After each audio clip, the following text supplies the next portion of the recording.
10 seconds before midnight on New Year's Eve, my father raised his crystal champagne glass to the sparkling chandelier. 120 elite guests in our Atlanta mansion fell completely silent. At exactly midnight, he announced loudly, "I am officially handing over Crestview Logistics to my beautiful daughter Chantel and her brilliant husband Preston." The crowd erupted into cheers. I looked at my golden child sister and her smirking white Wall Street husband. I simply smiled, squeezed my husband Desmond's hand, and pressed send on my phone. A 3,000-page encrypted forensic audit instantly delivered to the Securities and Exchange Commission and their IPO underwriting bank. 5 minutes later, the heavy oak doors of our mansion were kicked open by federal agents. The music stopped dead. As the agents froze all company assets on the spot and handed my father a federal subpoena, he did not look at the son-in-law who had just bankrupted him. Instead, my father pointed a trembling finger directly at me in front of the stunned crowd and snarled, "What did you do to my company? My name is Octavia, and at 32 years old, I just destroyed the empire my family built to save myself." Before I continue this story, let me know where you are watching from in the comments below. Hit like and subscribe if you have ever had to burn down a toxic family dynamic to protect your own peace. To understand how we got to a federal raid on New Year's Eve, you have to understand the illusion of my family. Crestview Logistics was supposed to be a shining beacon of Black excellence in the South. My parents, Jerome and Vivian, started it from a single delivery truck and built a multi-million-dollar empire. But behind the luxury cars and country club memberships was a family built on brutal conditionality. I was the older sister who asked too many questions. I was the forensic accountant who actually looked at the ledgers. Chantel, on the other hand, was the beautiful, compliant, golden child who never questioned anything as long as her credit cards cleared. The real nightmare began 2 years ago when Chantel married Preston. Preston claimed to be a Wharton graduate and a Wall Street prodigy. My parents were completely blinded by his tailored suits and corporate buzzwords. They made him chief financial officer within 6 months. When I noticed massive discrepancies in our vendor payments and brought them to my father, I was not thanked. I was fired. My father told me I was just jealous of Preston's pedigree and Chantel's happiness. They banished me from the family business, but they forgot one crucial detail. I still had backdoor access to the server archives. Fast forward to tonight. The air in the grand ballroom was thick with expensive perfume and sudden panic. The FBI agents were not messing around. They secured the perimeter and began boxing up laptops and documents right out of my father's home office. Market regulators had already pulled the plug on the initial public offering that was supposed to make my parents billionaires the next morning. My mother Vivian stood frozen in her sequined gown, her face pale. She rushed over to Preston, who was frantically texting someone on his phone. She grabbed his arm, asking him what was happening. Preston did not comfort her. He violently shook her hand off and yelled at her to back away. That was the first time my mother saw the real Preston, but she was too deep in her own delusion to accept it. Instead of demanding answers from the man running the finances, my father marched straight toward me. The veins in his neck were bulging. He shoved past the federal agents and stopped inches from my face. "You did this!"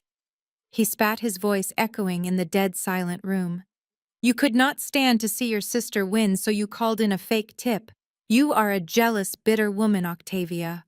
I did not flinch. I stood my ground while Desmond stepped up right beside me, his presence a solid wall of support. "I did not fake anything, Dad," I replied, my voice calm and steady. "I just gave them the real books. The ones your golden boy, CFO, has been hiding from you." Chantel stormed over, her diamond necklace sparkling under the lights. "You are insane," she screamed. "Preston is a genius. He tripled our valuation. You are just a pathetic accountant who got fired." I pulled my phone from my clutch and held it up. "Would you like to hear how much of a genius he is?" I asked. I tapped the screen, and a high-quality audio recording echoed through the ballroom. It was Preston's voice, clear as day. "Yes, the Cayman account," he said on the recording. "Transfer the remaining $4 million before the audit committee meets. The old man has no idea. Just bury it under the shell company invoices. The entire room gasped. Mayors, pastors, and socialites started whispering frantically. I looked right at Preston, whose face had drained of all color. He looked like a ghost trapped in a tuxedo. I thought the recording would be enough to break the spell. I thought my parents would finally open their eyes and realize the son-in-law they worshipped was robbing them blind. But I underestimated the power of denial and pride in a family obsessed with image. My mother marched up to me, her eyes blazing with irrational fury. She raised her hand and slapped me hard across the face. The sharp crack echoed through the room. Desmond immediately stepped in front of me, blocking her from trying it again. "How dare you, my mother?" hissed, tears of rage streaming down her face. "You come into our home on the biggest night of our lives and embarrass this family. This is not over, Octavia. You will pay for this." The sting on my cheek matched the burning anger in my chest, but I refused to give my mother the satisfaction of seeing me break. Desmond stood firmly between us, his jaw clenched, his eyes locked on my father, who did nothing to intervene. I looked past my mother and stared directly at Preston. The federal agents were already carrying boxes of hard drives out the front doors, but Preston was not done fighting. He knew he had to control the narrative for my parents, or his entire house of cards would collapse. Preston quickly stepped forward, wiping sweat from his forehead, and reached into his leather briefcase resting on a nearby table. "Do not listen to her, Vivian," Preston said, his voice dripping with fake sincerity. He pulled out a thick stack of papers and held them up for my parents and the remaining guests to see. "This is a preliminary IT security report," he lied smoothly. "I had our tech team run a trace an hour ago when the system glitched. This report proves that Octavia used a backdoor IP address to hack our servers tonight. She planted fake debt ratios and generated an AI deepfake of my voice to sabotage the IPO. She did all of this out of pure jealousy because Jerome chose Chantel and me to run the company." Chantel gasped loudly and threw her arms around Preston's neck, looking at him like he was a martyr. "See, Daddy? I told you!" Chantel cried out, pointing a manicured finger at me. She could not stand the fact that she was fired and I was promoted. "She is trying to ruin my life." Any rational business owner would have looked at the FBI agents hauling away their servers and realized a simple IT report would not trigger a federal raid. But my parents were not rational. They were obsessed with their image and terrified of public embarrassment. My mother latched onto Preston's lie with desperate relief. She turned to the few remaining socialites in the room and forced a tight, unnatural smile. "It is an advanced tax strategy," my mother announced, her voice shaking but projecting across the room. "The Cayman accounts you heard about on that recording are perfectly legal corporate tax vehicles. Preston was simply restructuring our assets to protect our legacy, and Octavia manipulated the data to make it look like a crime. She is a sick, jealous girl who needs psychiatric help." I stared at the woman who gave birth to me, feeling a sickening wave of grief wash over me. She was willing to defend a white con artist over her own black daughter, just to keep up appearances. The lead federal agent approached my father and handed him a thick envelope. He informed Jerome that all company accounts were officially frozen, pending a full investigation, and advised everyone to leave the premises immediately. Desmond wrapped his arm around my waist and gently guided me out of the mansion. As we walked down the grand driveway, the cold night air hit my face. My phone began vibrating nonstop in my purse. It was a flood of hateful text messages from every aunt, uncle, and cousin who had been at the party. They called me a traitor, a bitter failure, and a disgrace to our community. Not a single one of them asked if I was okay. The sun came up on New Year's Day, casting a bleak gray light over Atlanta. Desmond and I had been awake all night, sitting at our kitchen island reviewing the backup files I had secured. We needed to get out of the house and clear our heads before the legal battle officially began. We drove to a small local coffee shop in silence. We stepped up to the counter and ordered 2 black coffees. I handed the young barista my bank debit card. She swiped it on her register and waited. She frowned and swiped it a second time, pressing a few buttons on the screen. "I am sorry, ma'am.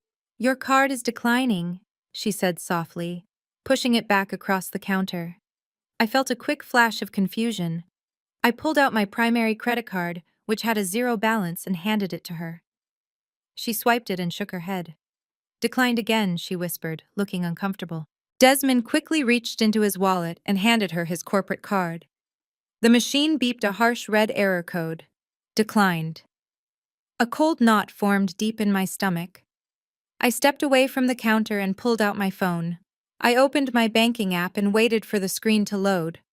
A bright red warning banner flashed across the top of my display stating that all my personal and joint accounts were frozen under an emergency corporate injunction. My breath caught in my throat. Preston had not just lied to the party guests to save face. He had spent the early hours of the morning using his power as chief financial officer to file a fraudulent emergency court order. He told a judge that Desmond and I were corporate terrorists attempting to drain company funds to offshore accounts. He flipped my own evidence against me and used the courts to completely cut off our access to every single dollar we owned. Desmond looked at the screen over my shoulder and his expression hardened. He took my hand and led me out of the coffee shop without a word. Preston thought he could starve us out by taking our money. He thought freezing our accounts would force me to crawl back to my father and beg for forgiveness. But he did not realize that a forensic accountant with nothing left to lose is the most dangerous enemy he could ever make. We sat in the car in the coffee shop parking lot while the reality of our frozen bank accounts settled over us. Preston had taken everything we worked for with a single fraudulent signature. My phone buzzed in my lap, breaking the heavy silence. It was not another bank notification. It was the massive family group chat that I had been part of since college. The notifications began pouring in like a toxic waterfall. Aunt Denise sent a long paragraph calling me a jealous backstabber who could not stand to see my sister shine. Uncle Marcus chimed in saying I had embarrassed our entire bloodline and destroyed a legacy of black excellence just because I was bitter about losing my job. Cousin after cousin added their hateful words. They called me a traitor. They said I deserved to be cut off. Not a single person asked for my side of the story. They had all swallowed my mother's lie about the advanced tax strategy and decided I was the villain. I stared at the screen as the messages kept coming. A tear threatened to fall, but I forced it back. I reached over and powered the phone completely off. Desmond started the engine and pulled out of the parking lot. He did not offer empty platitudes or tell me everything would be okay.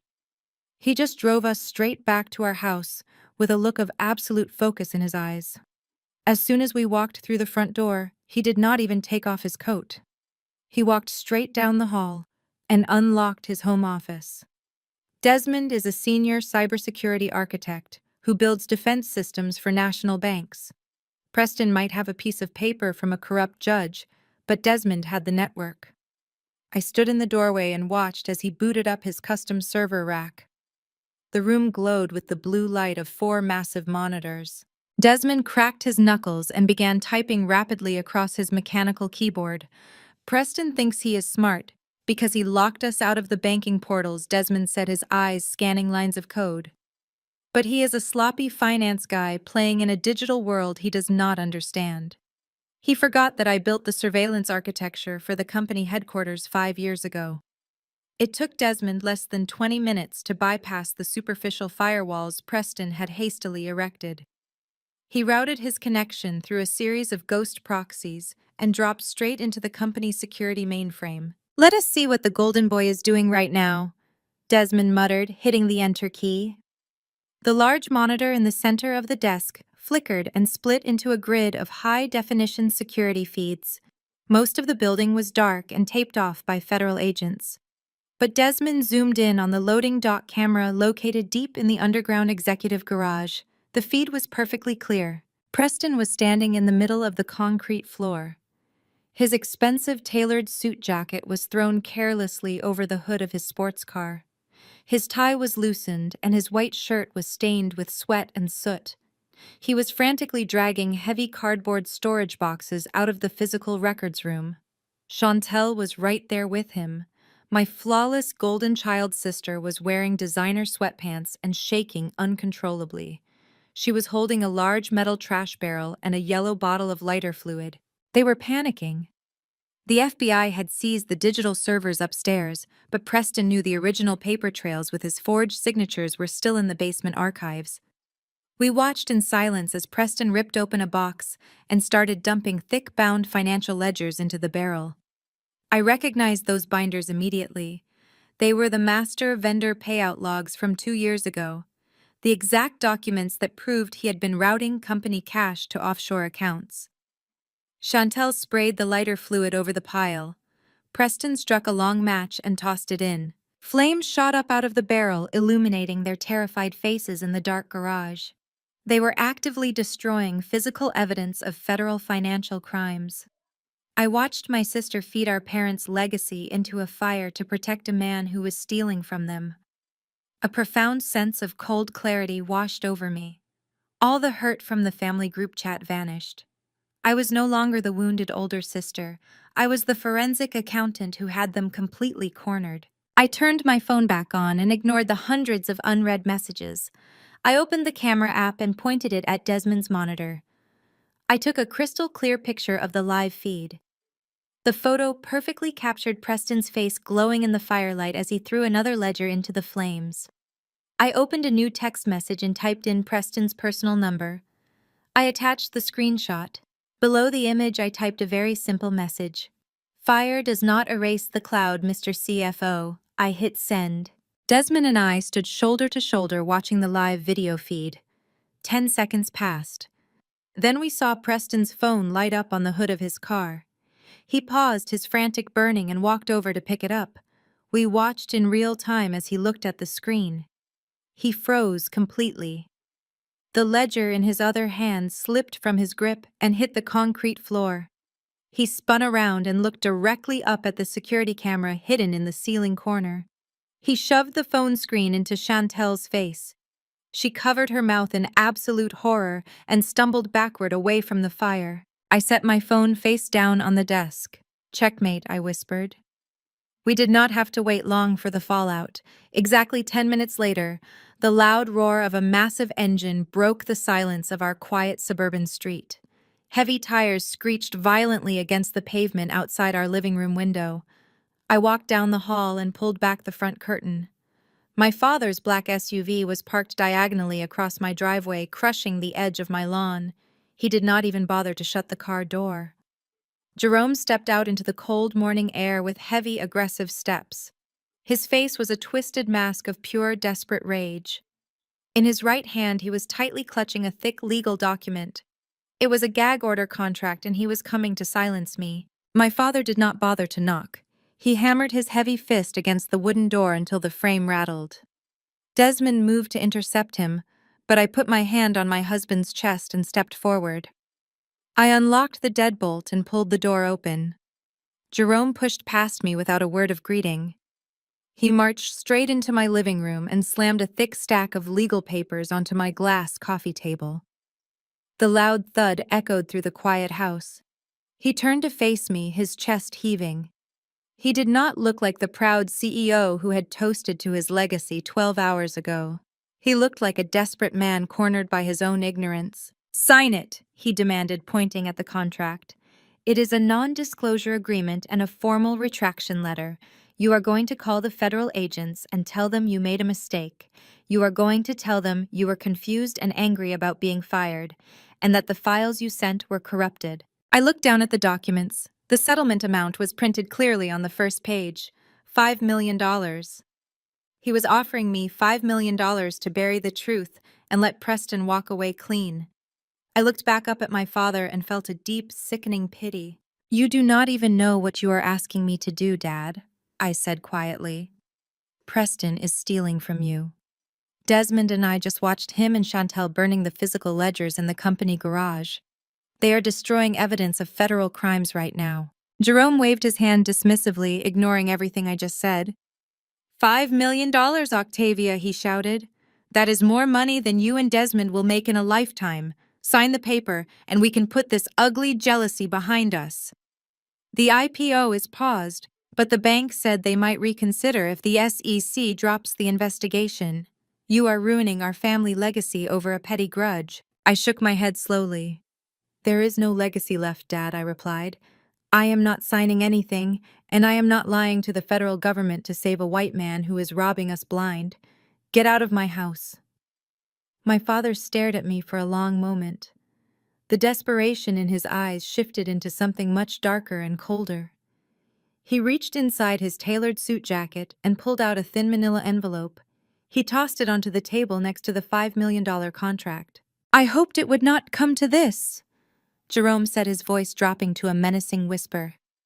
But Preston warned me you might be unreasonable. Go ahead and open it.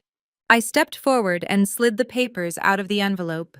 It was a medical document on official hospital letterhead. I scanned the first few lines and my blood ran cold. It was a comprehensive psychiatric evaluation bearing my name. The report detailed a history of severe paranoid delusions, erratic behavior, and a dangerous mental breakdown triggered by my termination from the company. The bottom of the page was signed by a high-profile psychiatrist in Atlanta, a doctor I had never met in my life. What is this? I demanded, my voice trembling with a mix of shock and rage. It is proof that you are mentally unfit, my father replied smoothly. Preston knows a doctor who owes him a favor. If you do not sign the retraction by noon today, our legal team is going to submit this evaluation to a family court judge. We will file an emergency petition for custody of your children. You will be institutionalized, and Desmond will be tied up in court for years fighting us.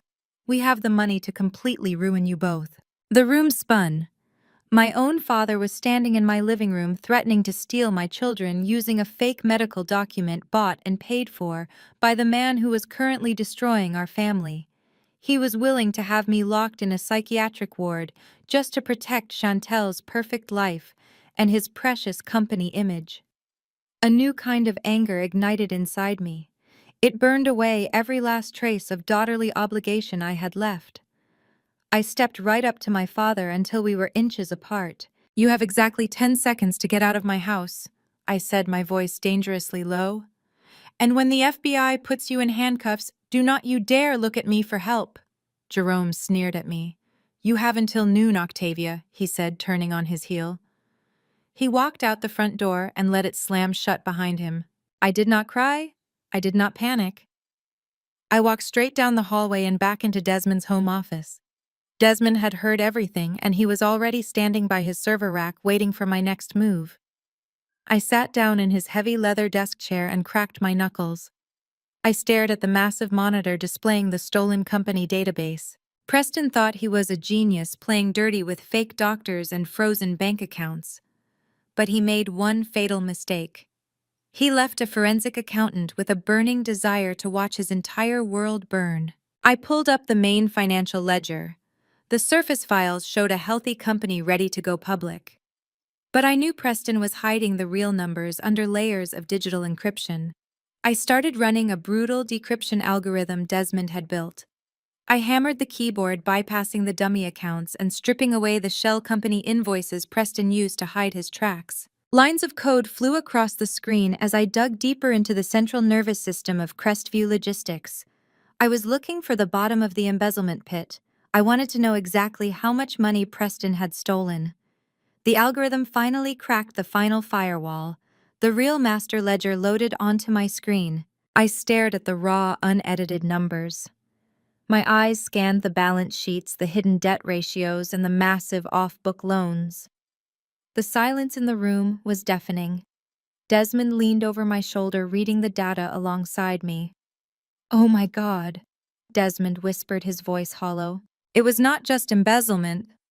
Preston was not simply skimming profits off the top. The truth was infinitely worse than I had ever imagined. The asset columns were completely empty.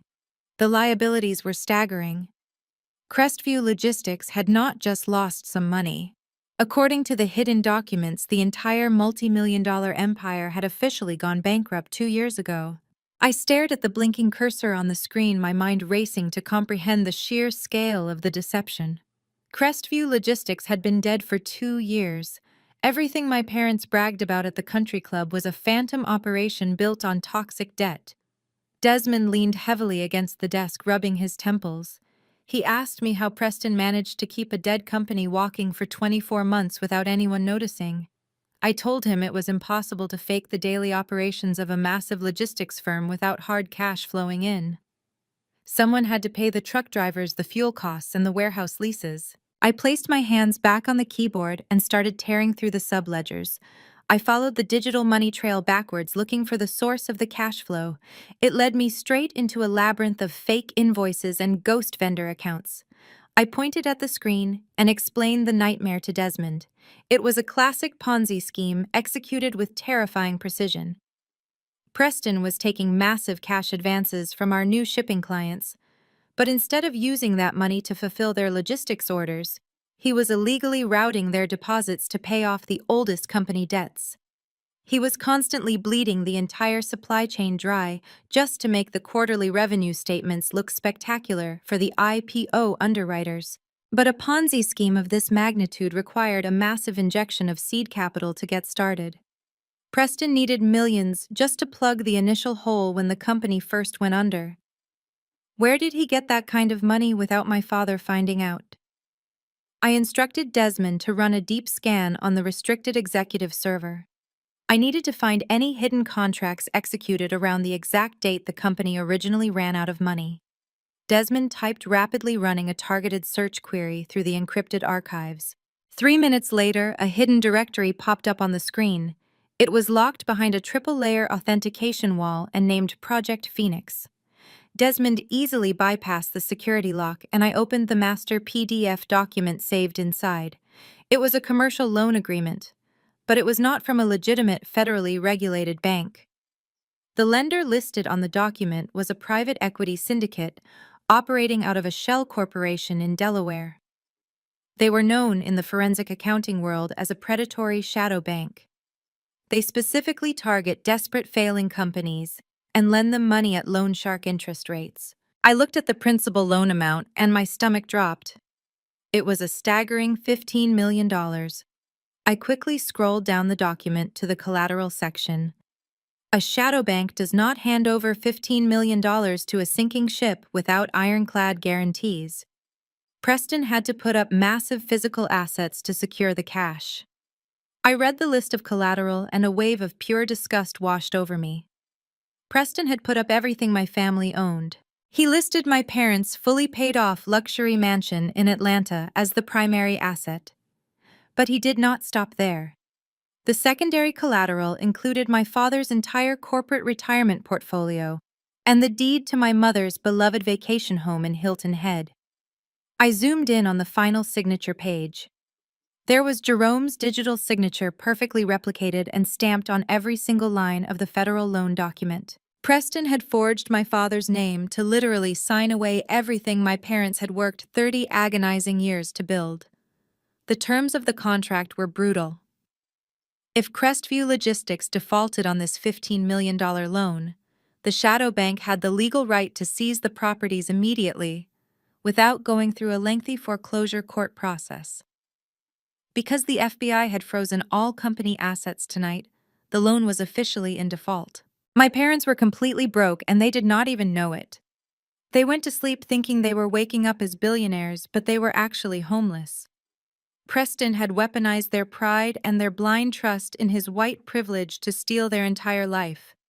He manipulated my father into threatening to take my children away while he was secretly destroying my father's entire world. Preston was an absolute monster. I reached for my phone on the corner of the desk. I needed to call the federal agent I had been communicating with all week. I had to add this massive $15 million fraud to the existing case file before Preston could attempt to move the remaining stolen money offshore. But before my fingers could even touch the screen, the phone started ringing aggressively in my hand. It was an incoming call from Chantel. I almost did not answer it.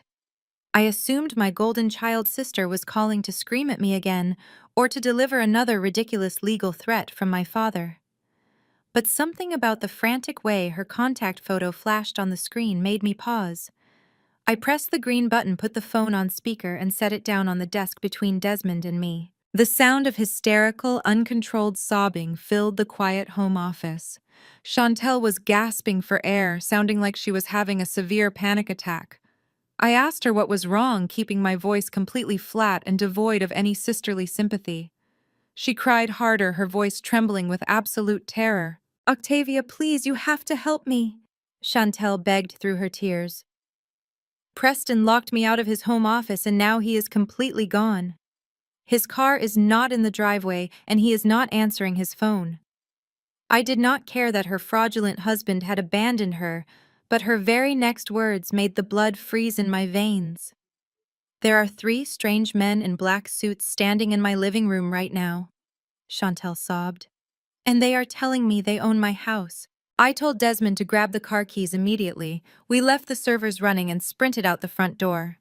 The drive to the exclusive gated community where Chantel lived usually took 40 minutes, but Desmond pushed his car to the absolute limit and made it in 20.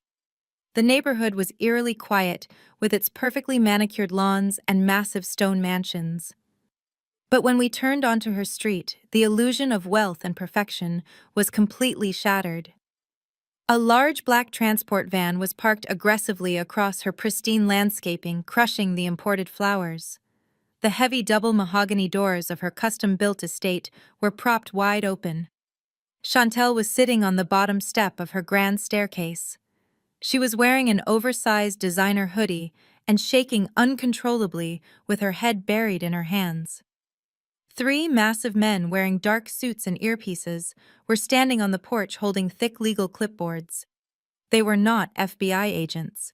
They were private asset recovery specialists hired directly by the shadow bank in Delaware.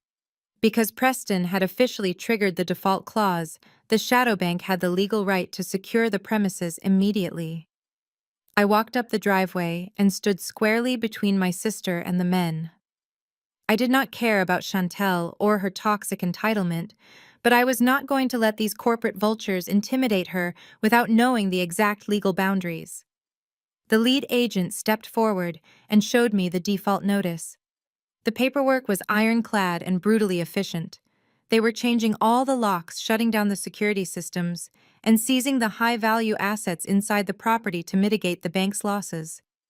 Chantel looked up at me, her face smeared with ruined, expensive makeup. She grabbed my arm with trembling hands and pulled me inside the house.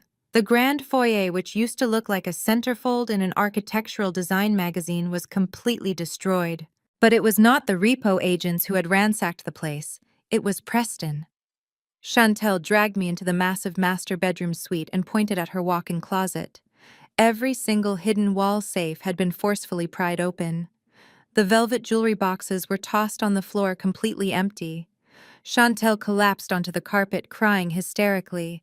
She told me she had taken her 5-carat custom diamond engagement ring off to take a quick shower, and when she came out, the ring was gone.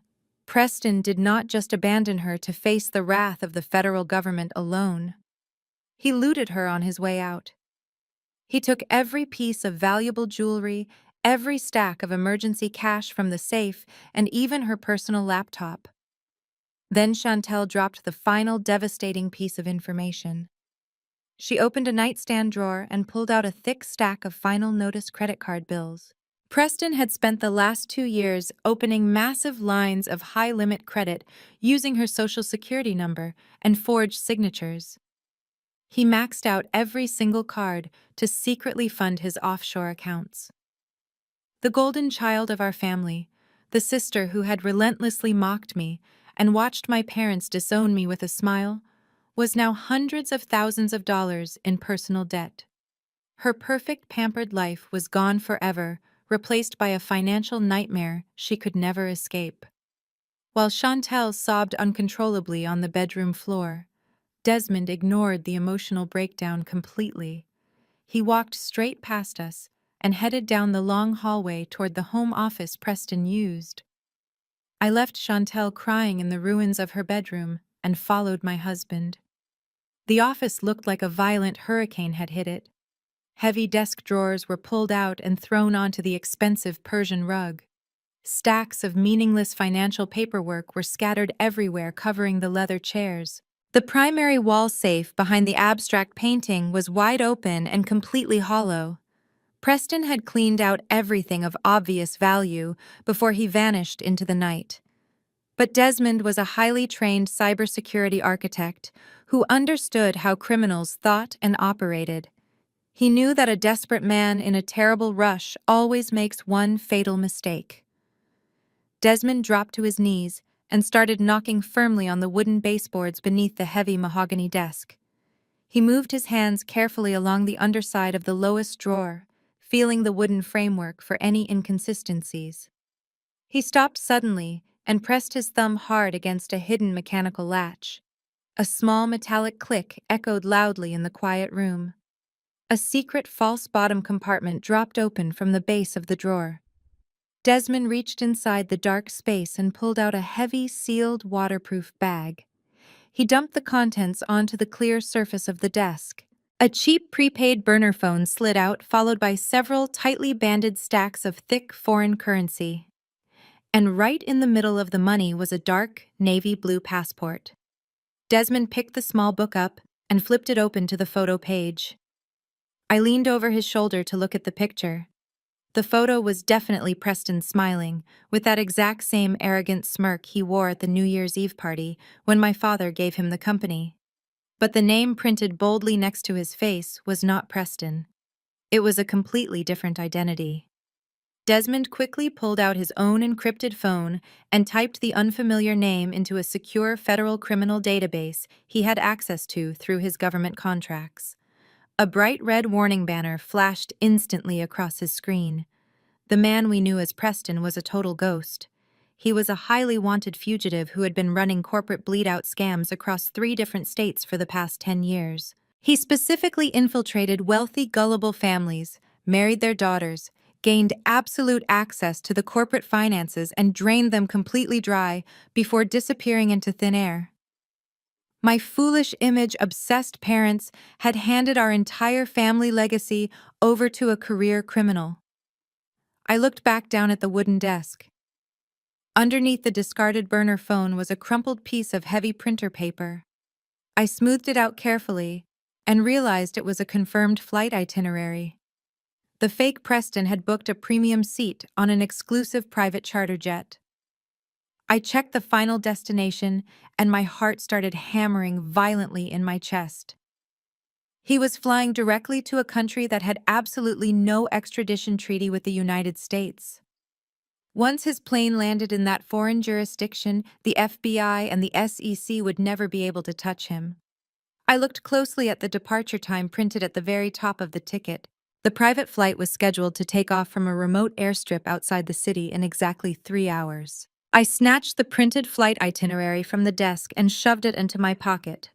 We had exactly 3 hours before Preston vanished forever with my parents' entire legacy and my sister's stolen credit. I grabbed Chantel by the arm and pulled her up from the floor. She was completely numb, staring blankly at the empty safe. I told her there was no time to cry and that we had to leave right now. Desmond was already sprinting down the hallway toward the front door. We dragged Chantel out of the ruined mansion and shoved her into the back seat of Desmond's car. The engine roared to life and Desmond slammed his foot on the gas pedal. We tore out of the gated community and headed straight for the highway. I pulled out my phone and immediately dialed the direct number for the lead federal agent I had been working with at the Securities and Exchange Commission. The line rang twice before he answered. I did not bother with pleasantries. I told him we had a verified flight plan and a confirmed alias for our fugitive. I read him the fake name from the hidden passport and the exact tail number of the private charter jet. I could hear the immediate shift in the agent's voice. He shouted orders to his tactical team in the background. He told me the airstrip was a small private airfield located on the far outskirts of Atlanta, mostly used by corporate executives trying to avoid the main airport traffic. He promised me he would have federal marshals and local tactical units mobilized and waiting for us at the gate. Desmond weaved recklessly through the heavy afternoon traffic. The digital clock on the dashboard was ticking down relentlessly. Every minute felt like an eternity. Chantel sat in the back seat, hugging her knees to her chest and weeping silently. She kept repeating that her life was over and that she did not understand how the man she loved could do this to her. I stared straight ahead at the road. I felt no pity for her. She had willingly participated in the destruction of my life when she thought she was winning. Now she was just collateral damage in a game she was too foolish to understand. The city skyline faded behind us as we sped into the rural outskirts. The private airfield finally came into view. It was surrounded by a high chain-link fence topped with barbed wire. Several black tactical vehicles were already parked near the main security gate, with their red and blue lights flashing silently. A federal agent in a tactical vest waved us through the checkpoint. Desmond floored the accelerator and we sped directly onto the tarmac. The deafening roar of jet engines vibrated through the windows of the car. I looked out and saw a sleek white private jet positioned at the far end of the runway. The engines were fully spooled up, and the anti-collision lights were flashing brightly. The aircraft was slowly pivoting to align itself with the takeoff strip. We were minutes away from losing him completely. The tactical vehicles surged forward, fanning out across the asphalt. Two heavy armored trucks deliberately parked horizontally across the runway, cutting off any possible path for the jet to accelerate. Desmond slammed on the brakes and parked our car safely behind the federal blockade. Agents poured out of their vehicles with their weapons drawn and leveled squarely at the cockpit. A voice boomed over a heavy megaphone ordering the pilot to kill the engines immediately and lower the boarding stairs. The standoff felt agonizingly long. The pilot must have realized there was no escape, because the deafening whine of the jet engines slowly began to pitch down. The turbine blades spun to a halt, and the flashing lights powered off. The heavy hydraulic door on the side of the fuselage hissed loudly and began to fold outward, lowering the built-in staircase down to the tarmac. Federal agents moved in rapidly, forming a tight perimeter around the base of the stairs.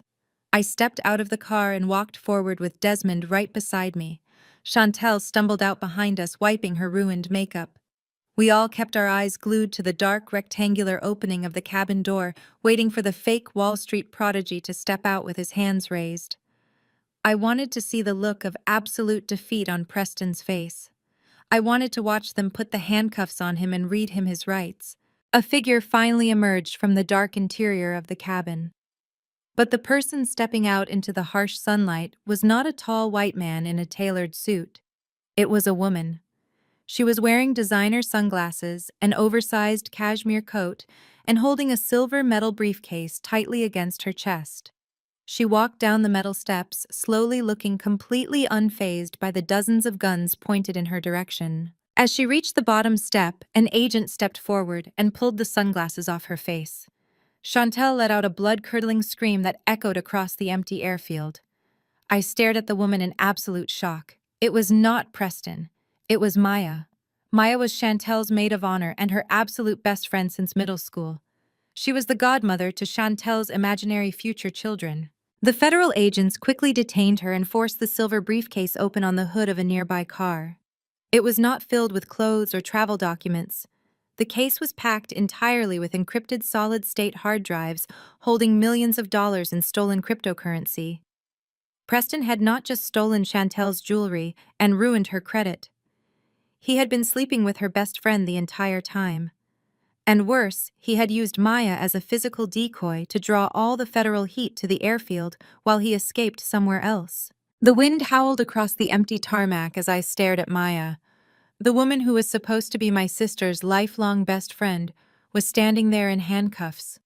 The federal agents were aggressively questioning her, but she just smiled, a cold, calculating smile. She refused to say a single word about where Preston actually went. The lead agent walked over to me, his face red with frustration. He told me the trail was completely cold.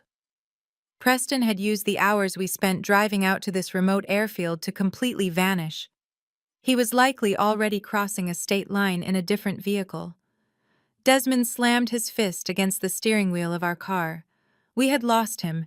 He was going to get away with stealing my parents' entire fortune and destroying my sister's life. Chantel was standing a few feet away, staring at Maya in absolute shock.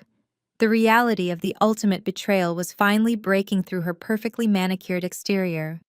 Her husband had not just stolen her money, he had been sleeping with her best friend, and they had planned this escape together. Chantel started breathing heavily, her chest heaving as a full panic attack set in. She took a few steps backward and suddenly started digging frantically through her expensive leather purse. She tossed designer lipstick and car keys onto the asphalt. Her hands were shaking so violently she could barely grip the items. I walked over and asked her what she was doing. She looked up at me with wide, terrified eyes, and her voice cracked as she spoke. She stammered out a confession that changed everything.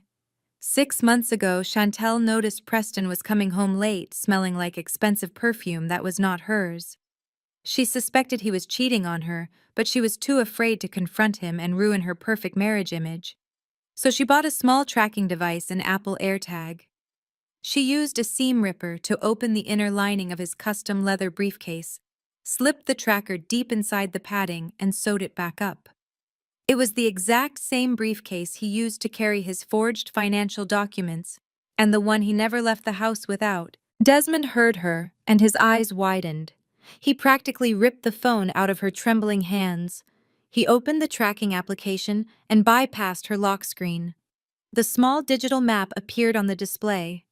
A gray loading circle spun on the screen, trying to establish a connection with the hidden device. The tension on the tarmac was unbearable. The federal agent saw us gathered around the phone and walked over, demanding to know what we were looking at. For a long, agonizing moment, the screen stayed completely blank. Then a loud electronic ping echoed from the phone's speaker. The gray circle vanished and a bright green dot materialized on the map. Desmond zoomed in rapidly, swiping his fingers across the glass. All the color suddenly drained from his face. He looked up at me and told me Preston was not on a highway heading out of state. He was not at another private airport trying to catch a different flight. He was right back in the middle of downtown Atlanta. I looked closely at the screen. The glowing green dot was hovering directly over the precise GPS coordinates of the Crestview Logistics corporate headquarters, the massive building my parents built from nothing. I turned to the federal agent and told him Preston was back at the company. The agent looked thoroughly confused. He asked why a wanted fugitive would go back to a corporate building that had just been raided by the FBI 12 hours ago. The realization hit me like a physical blow to the chest. During the midnight raid, the agents had seized all the digital servers and locked down the executive suites, but they did not know about the hidden underground cash vault.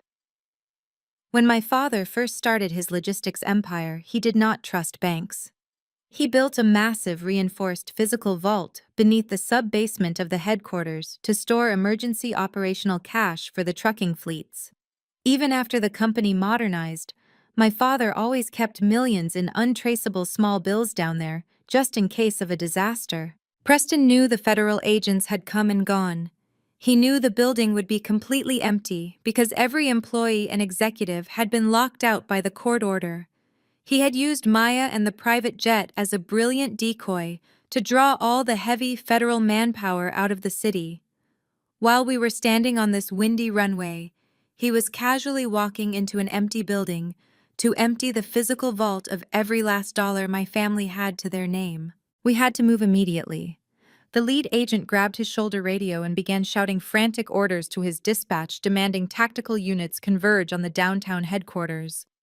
Desmond shoved me and Chantel back into our car. He threw the vehicle into reverse tires, squealing against the asphalt, and we tore away from the airstrip, leaving Maya behind in federal custody. The drive back into the heart of Atlanta was a chaotic blur of speed and adrenaline. Desmond swerved through traffic, breaking every speed limit, while the distant sound of police sirens began to echo across the city. I sat in the passenger seat, clutching Chantel's phone with both hands. I stared intensely at the tracking application. The little green dot had not moved an inch. Preston was still down in the sub-basement, taking his time. He thought he had outsmarted everyone. He thought he had perfectly executed the ultimate corporate heist.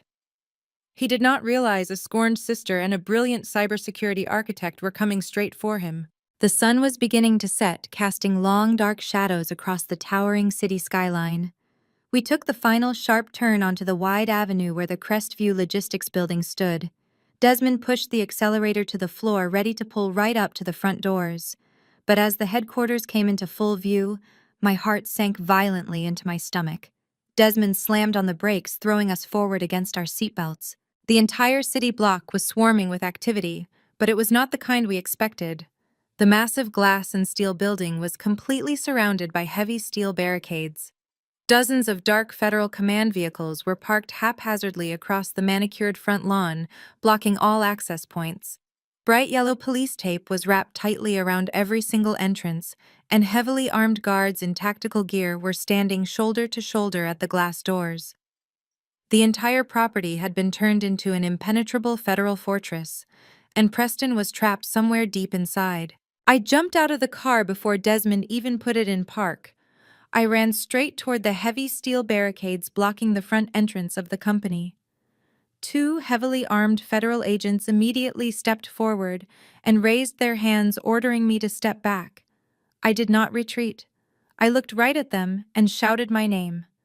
I told them I was the primary whistleblower who sent the 3,000-page encrypted audit to the Securities and Exchange Commission last night. A tall man in a dark suit walked out from behind the tactical vehicles. It was the lead SEC investigator I had been speaking with on the phone. He recognized my voice and ordered the guards to let me through. I quickly explained the situation. I told him the FBI had missed the most important room in the entire building during their midnight raid.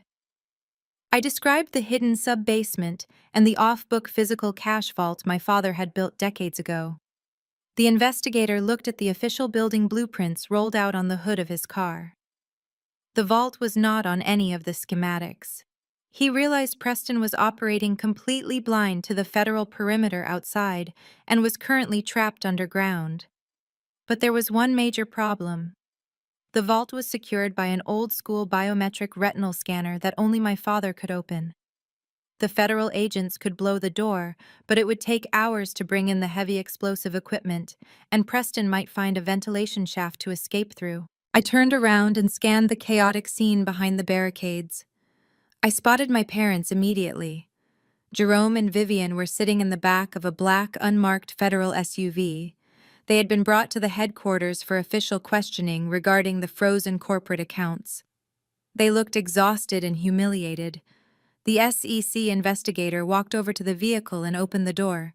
He ordered my father to step out and escorted both of my parents past the yellow police tape. My mother looked at me with absolute venom in her eyes, still believing I was the cause of all this misery. She had no idea she was about to watch her perfect white Wall Street savior get caught red-handed. The tactical team formed a tight wedge formation around us. We entered the dark lobby of the Crestview Logistics Building. The power had been cut by the feds, so the only light came from the bright, tactical flashlights mounted on the agents' rifles. We bypassed the main elevators, and I led them toward an unassuming maintenance door, tucked behind the security desk. We walked down 3 flights of steep concrete stairs, deep into the cold, silent sub-basement. The air grew heavy and damp. We finally reached a long, narrow corridor that ended at a massive, polished steel vault door. The heavy door was already cracked open about 2 inches. Preston had somehow managed to bypass the biometric lock using my father's stolen master access codes. The SEC investigator signaled for absolute silence. He raised his weapon and kicked the heavy steel door completely open. The heavy metal slammed against the concrete wall with a deafening crash. Federal agents flooded into the brightly lit vault shouting commands. "Nobody move! Keep your hands where I can see them!" they yelled. I stepped into the doorway with my parents right behind me. The sight inside the room was absolutely pathetic. The man my parents had practically worshipped was on his knees, surrounded by massive stacks of $100 bills. He was frantically shoving banded bricks of cash into 3 large black canvas duffel bags. His expensive custom suit jacket was thrown on the floor. His silk tie was ripped open and he was sweating profusely. He looked exactly like the desperate common criminal he truly was. My mother let out a loud gasp. She grabbed my father's arm, her perfectly manicured nails digging into his expensive coat. She stared at Preston in absolute disbelief. The illusion was instantly shattered. This was not an advanced tax strategy. This was a rat scurrying in the dark, trying to steal the last scraps of cheese before the ship sank. My father stepped forward, his face trembling with pure outrage. He yelled at Preston, demanding to know what he was doing with the emergency corporate funds. Jerome finally realized the truth. He finally understood that the son-in-law he chose over his own flesh and blood had been playing him for a fool from the very beginning. Preston slowly stood up and raised his empty hands in the air. The federal agents kept their rifles aimed squarely at his chest. But Preston did not look terrified. He did not drop to his knees and beg for mercy. Instead, a cold, arrogant smirk slowly spread across his face. He looked at the federal agents, and then he looked directly at my father. He reached down into one of the open duffel bags very slowly, making sure the agents could see he was not reaching for a weapon. He pulled out a thick stack of official legal documents printed on heavy watermarked paper. They were the exact same predatory shadow bank loan agreements I had discovered on the server an hour ago. Preston held the papers up to the bright fluorescent lights of the vault. He let out a dark, condescending laugh that echoed against the concrete walls. "You can put the guns down, gentlemen," Preston said, his voice completely calm. "I am not stealing anything. I am just a dedicated corporate employee trying to secure company assets during a federal freeze." He took a step toward my father and pointed a steady finger right at Jerome's chest. "If you want to arrest the man responsible for the $15 million in federal financial fraud, you are looking at the wrong guy." Preston tossed the thick stack of loan agreements onto the floor at the agent's feet. "The signature on every single one of those fraudulent federal loans belongs to Chairman Jerome." The heavy silence in the concrete vault was deafening after Preston dropped the documents onto the floor. My father stared at the thick stack of papers as if they were a venomous snake. The lead investigator from the Securities and Exchange Commission slowly bent down and picked up the top agreement. He scanned the pages and his expression hardened. He looked directly at my father and asked if he was Chairman Jerome. My father nodded numbly, unable to find his voice. The investigator turned to the tactical team and gave a sharp, authoritative nod. Two heavily armed federal agents immediately stepped forward and grabbed my father's arms, twisting them firmly behind his back. My mother screamed in absolute horror as the cold steel handcuffs snapped around my father's wrists. She lunged forward, trying to push the federal agents away, but a female officer quickly intercepted her. The officer shoved my mother against the cold concrete wall and pulled her arms behind her back as well. "You have the right to remain silent." The lead agent recited, his voice echoing loudly in the enclosed underground space. "Anything you say can and will be used against you in a court of law." Vivian sobbed uncontrollably, her expensive designer gown scraping against the dirty floor as they locked the heavy cuffs on her wrists. Preston just stood there with his hands raised, smiling that arrogant, sickening smile.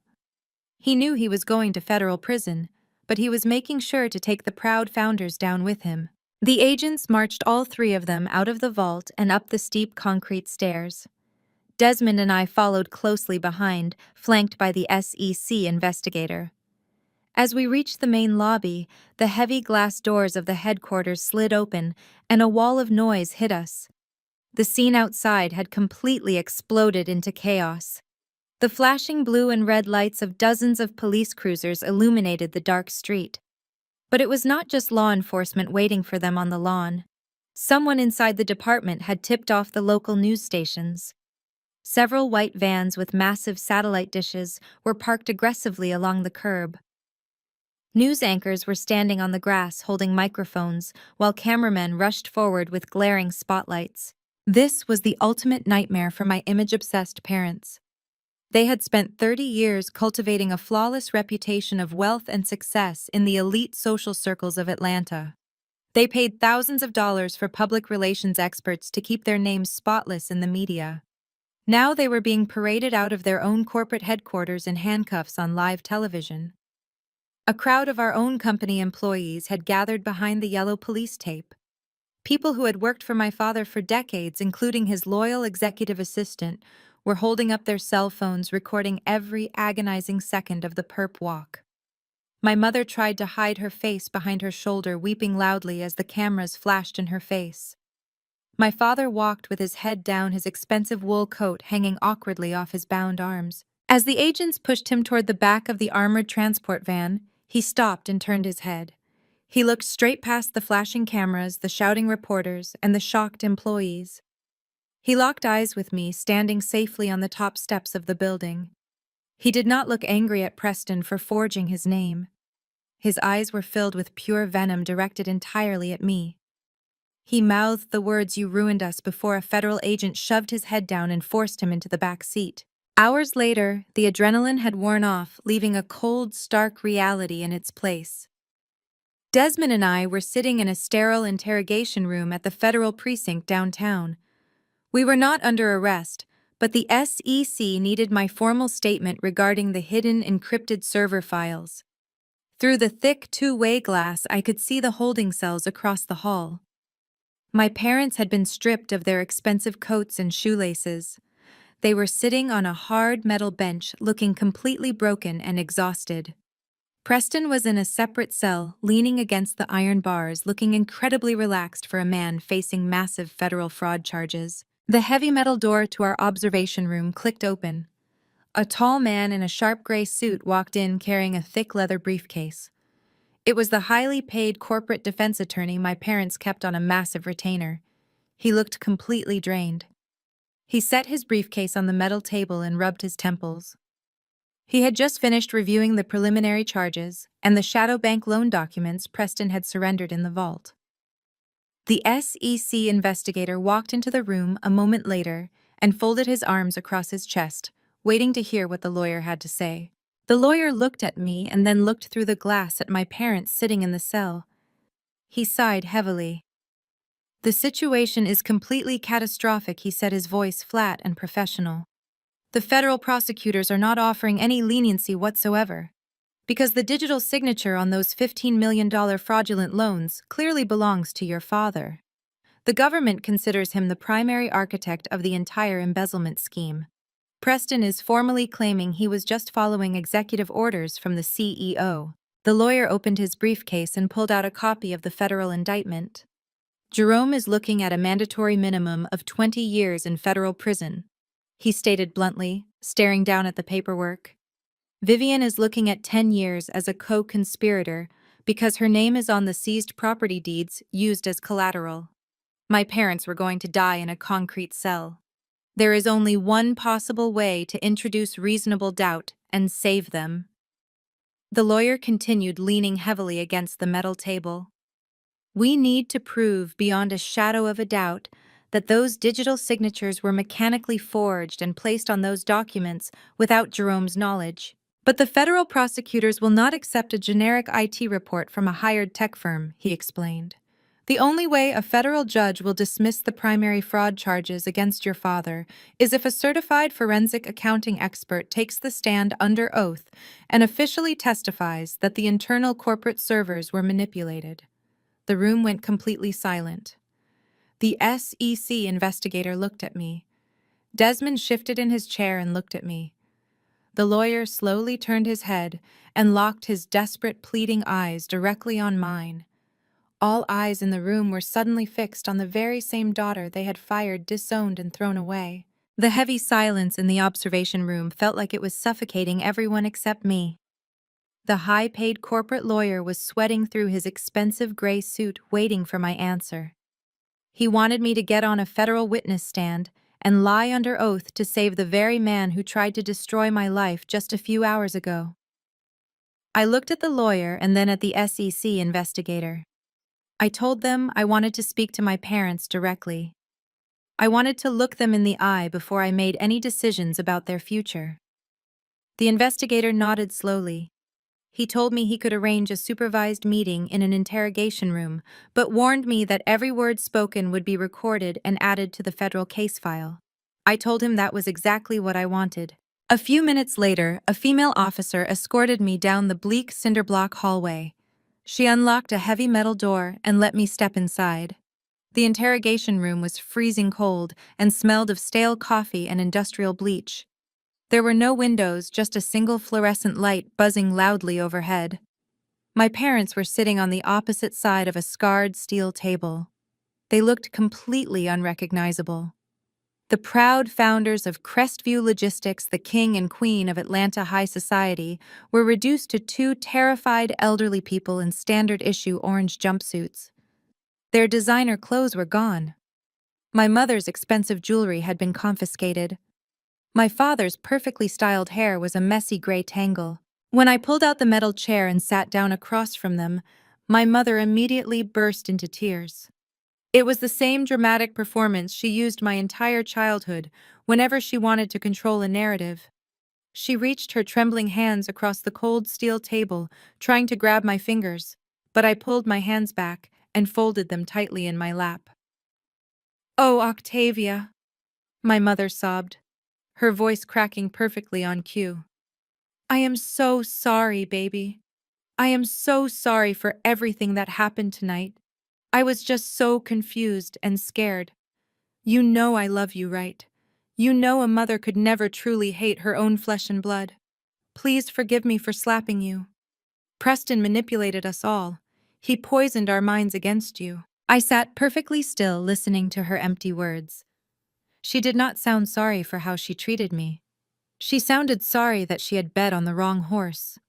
She was only apologizing because the golden boy she worshipped was sitting in a cell, and the daughter she threw away was her only ticket out of prison.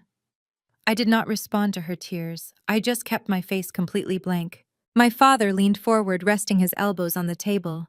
He tried to muster the old commanding presence he always used in boardrooms, but his voice was weak and shaky.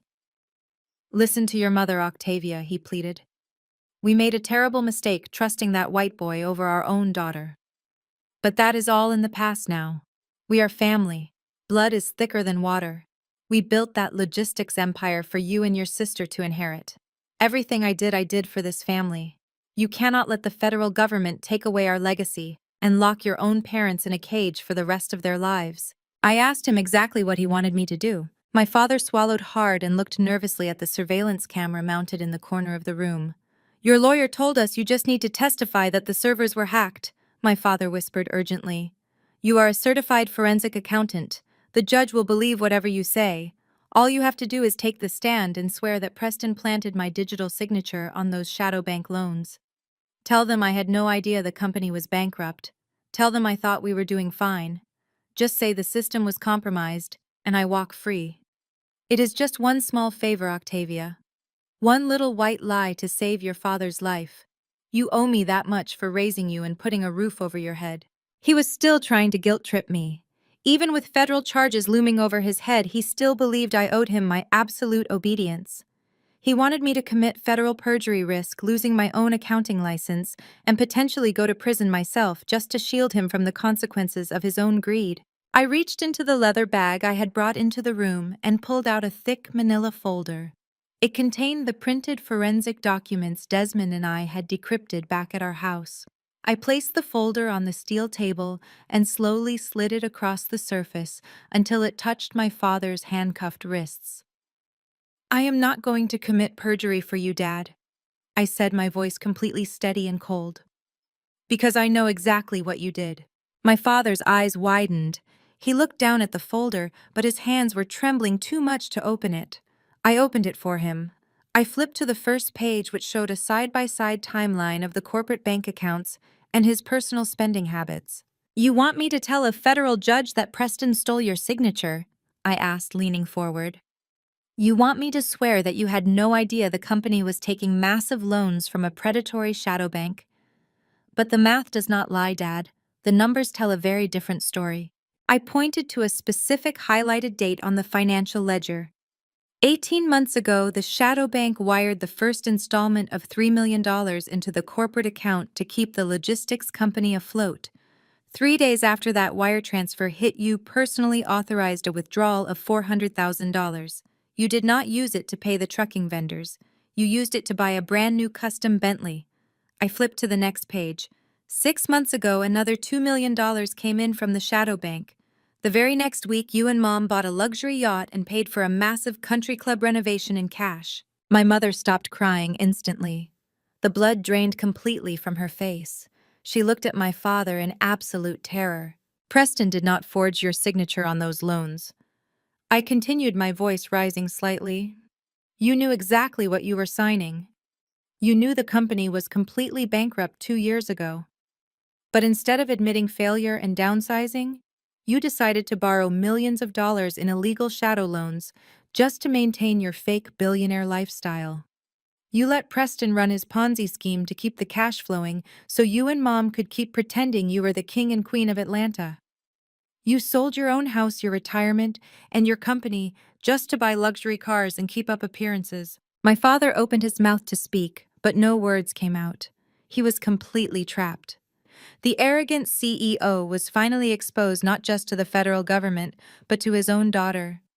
He could not blame Preston for everything anymore. You thought you could throw me away because I asked too many questions, I said, standing up from the metal chair.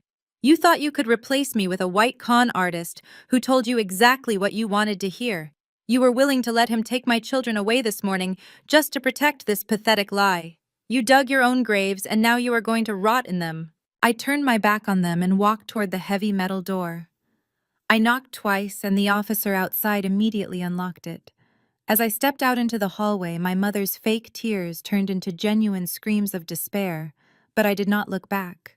I walked down the long, sterile hallway of the precinct, leaving my mother's screams echoing behind me. I felt no guilt and no regret. I walked straight back into the observation room where Desmond and the SEC investigator were waiting. I told them I was done playing games and I would not be testifying on behalf of my parents. The investigator nodded and said the federal prosecutors were already moving to the next phase of the investigation. He pointed through the two-way glass into the adjacent interrogation room. A female officer was escorting my sister Chantel into the small gray room.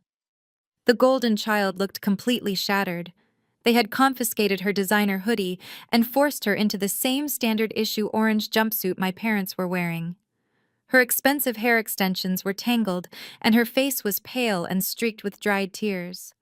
She sat down at the metal table, trembling uncontrollably. A senior federal prosecutor walked into the room carrying a thick stack of files. He did not look at her with the same adoration and leniency my parents always gave her. He looked at her like she was just another criminal accessory. He slammed the files onto the table, making Chantel jump in her seat. He sat down across from her and laid out the brutal reality of her situation.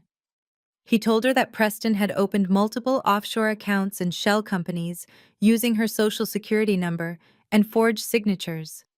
But because she had actively enjoyed the millions of dollars in stolen funds, buying designer clothes, taking lavish vacations, and living in a seized mansion, the federal government considered her a willing participant in the massive Ponzi scheme. Chantel started crying hysterically, begging the prosecutor to believe that she knew nothing about the logistics company or the shadow bank loans. She swore she thought Preston was just a genius investor who was making smart trades on Wall Street. The prosecutor leaned back in his chair and crossed his arms. He told her ignorance was not a valid legal defense when she was driving a stolen luxury vehicle and wearing stolen diamonds. He explained the federal sentencing guidelines to her in a cold, monotonous voice. He told her she was facing 5 to 10 years in a minimum security federal prison for conspiracy and wire fraud. Chantel stopped crying. Pure animal panic took over her face. She looked at the stark concrete walls and the locked metal door. She asked him if there was any way she could avoid going to jail. She told the prosecutor she could not survive in prison, that she had a sensitive skin condition, and that she would do absolutely anything to stay out of a cell. This was the moment of truth. The prosecutor leaned forward and slid a single sheet of paper across the metal table. It was a formal plea agreement. He offered her full federal immunity and 0 jail time on one strict condition. She had to take the witness stand in a federal courtroom and testify against Preston. But that was not all. She also had to testify against our parents. She had to formally swear under oath that Jerome and Vivian were fully aware of the failing company finances and actively encouraged Preston to secure illegal funding to maintain their lavish lifestyle. I stood behind the two-way glass holding my breath. This was the ultimate test of loyalty for the golden child. My parents had given Chantel everything. They bought her love, they protected her from every consequence, And they literally disowned me just to keep her happy. They had just begged me to commit perjury to save their lives, invoking family loyalty and blood. I expected Chantel to hesitate. I expected her to cry and say she could not betray her own mother and father to the federal government. But Chantel did not even pause to read the document. She did not shed a single tear for the parents who worshipped her. She grabbed the pen from the prosecutor's hand and signed her name on the dotted line. She agreed to sell out our parents instantly, without a single second of remorse, just to save her own skin. She pushed the paper back across the table, looked up at the prosecutor, and asked if she could go home now. She did not ask if our parents were okay. She did not ask what would happen to the father who built an entire empire just to hand it to her. She only cared about herself. I turned away from the glass, feeling disgusted but entirely unsurprised. The golden child was exactly the monster my parents had raised her to be. They cultivated her selfishness, and now it was going to put them in a federal penitentiary. The SEC investigator collected his files and told us we were free to go home for the night. He said the prosecutors had everything they needed to secure a conviction against the entire family now that Chantel had flipped. Desmond put his arm around my shoulders and we walked out of the observation room, heading toward the main precinct lobby. As we walked past the holding cells, a sudden commotion erupted down the cell block. We heard heavy boots hitting the concrete floor as multiple police officers and federal agents ran down the corridor. An alarm buzzer sounded loudly, echoing off the cinder block walls. Desmond and I stopped walking and looked down the long hallway. The high-paid corporate defense attorney was standing outside my father's holding cell, looking absolutely terrified. He had just returned from a brief meeting with the prosecutors where he was informed about Chantel's immunity deal. He had made the fatal mistake of walking straight to the cell and telling my father that his favorite daughter had just signed a cooperation agreement to be the star witness for the federal prosecution. My father could not handle the truth. He could handle the FBI raid. He could handle the public humiliation, the loss of his mansion, and the frozen bank accounts. He could even handle the prospect of a trial. But the realization that his precious golden child, the daughter he had sacrificed my entire relationship for, had thrown him to the wolves without a second thought, was the final blow that completely broke him. Through the iron bars of the cell, I saw my father clutching his chest. His face had turned a deep, violent shade of purple. He staggered backward, gasping desperately for air that would not reach his lungs. He collapsed onto the cold concrete floor, his eyes rolling back in his head. Officers fumbled with their heavy keys, shouting frantically to unlock the cell door. Paramedics were called over the precinct radio. The entire holding area descended into absolute chaos. My mother started screaming from the adjacent cell, pounding her fists against the iron bars as she watched her husband dying on the floor.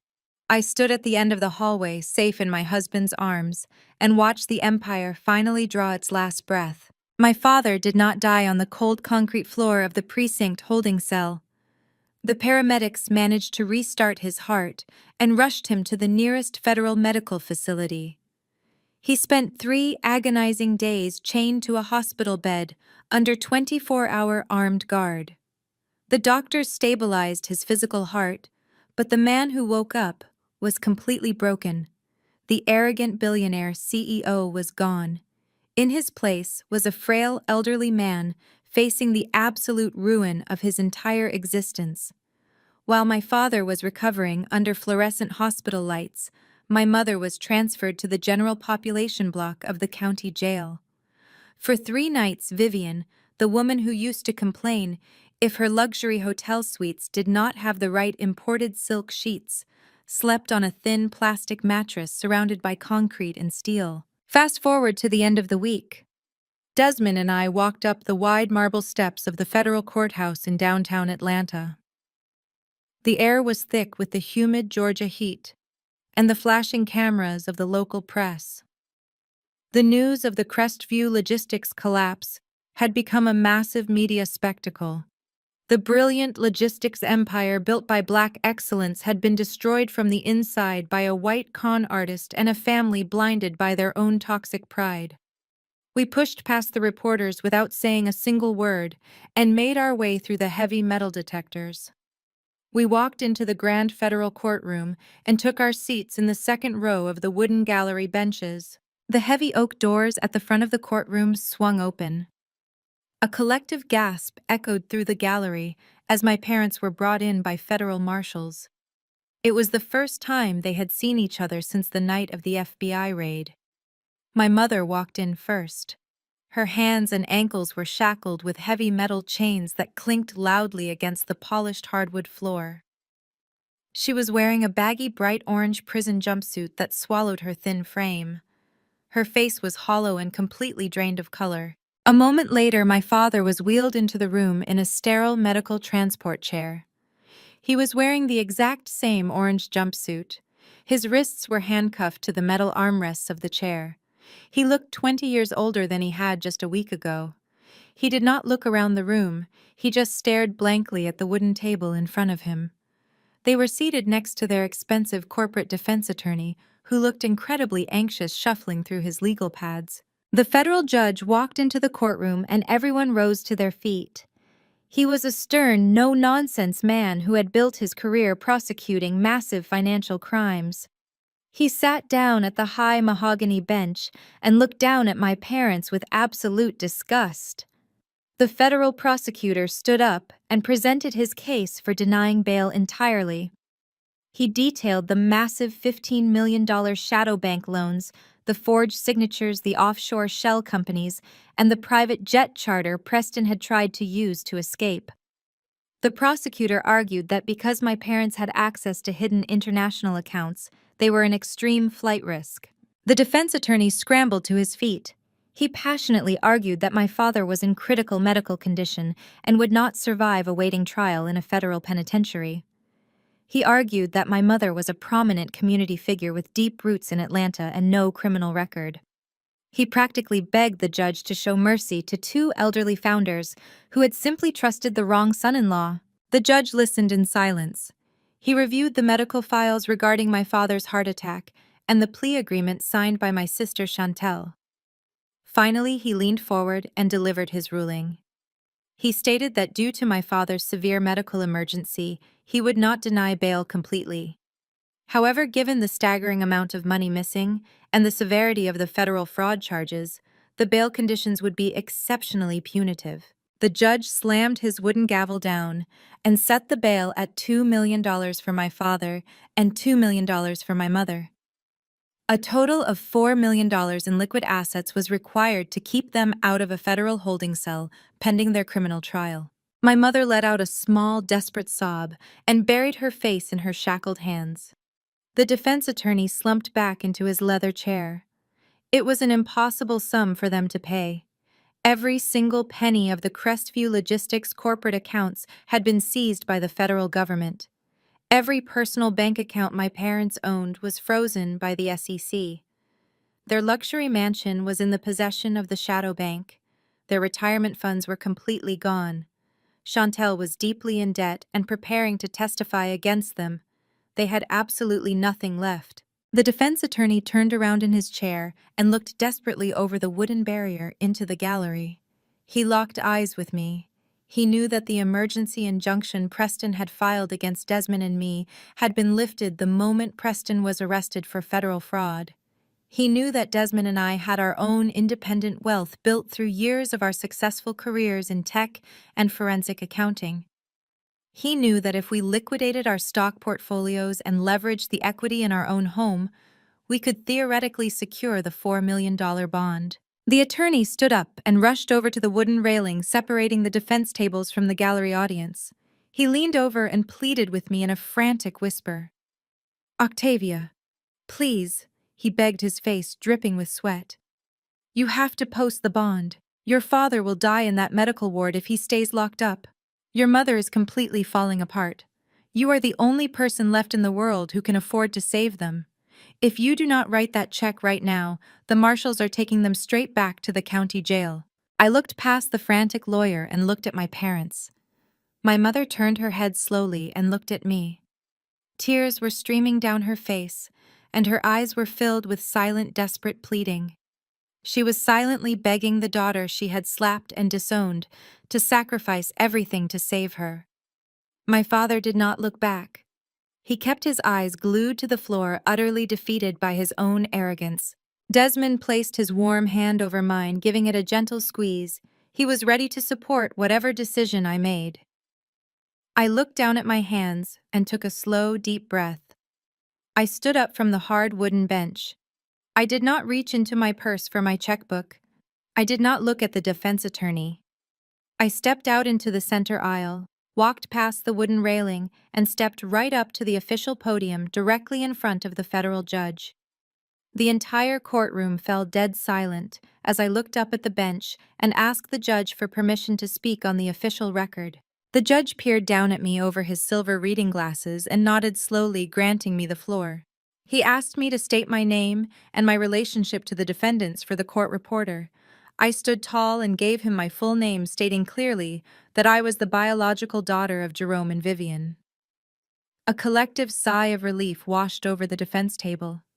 The high-priced corporate lawyer actually smiled and wiped a thick bead of sweat from his forehead.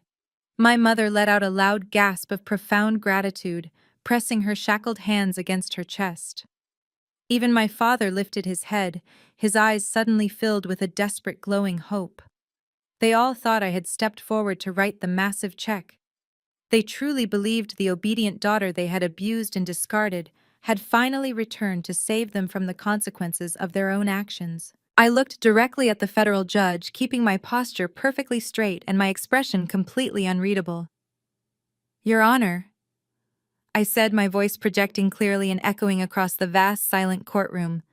"The defense attorney just told this court that I am the only person left in this family who has the financial means to post the $4 million bail for these two individuals. He is absolutely correct about my financial status. However, I did not step up to this podium today to offer my personal assets to the court. I am standing here right now as the primary whistleblower in this federal investigation to formally request that you deny their bail entirely." The entire courtroom erupted into a chaotic symphony of gasps and frantic whispers. The defense attorney jumped to his feet, his face turning a deep, violent shade of crimson. He began shouting loud objections, claiming I had no legal standing to make such a request during a standard bail hearing. My mother started screaming my name, her voice cracking with absolute terror.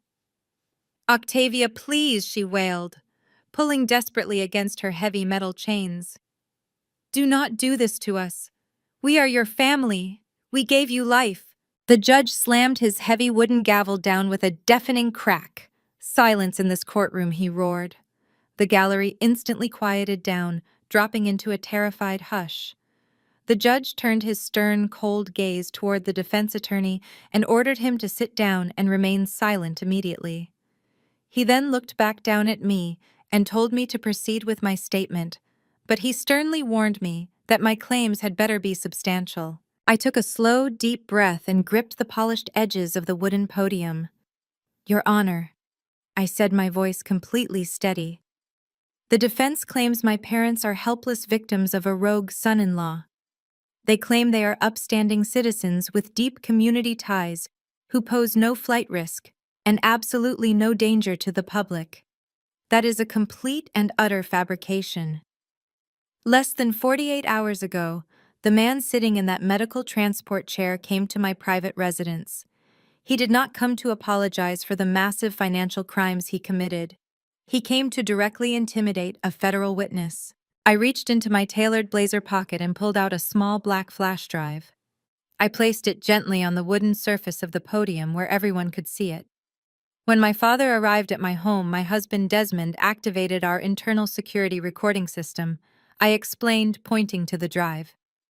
"On this digital drive is crystal clear audio of my father, Chairman Jerome, offering me a $5 million bribe to completely retract my whistleblower statement to the SEC.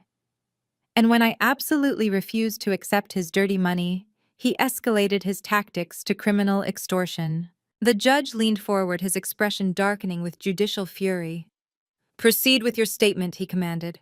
My father told me that his son-in-law, Preston, had illegally purchased a fabricated psychiatric evaluation from a corrupt doctor. I continued staring right at my father, whose face had now gone completely white.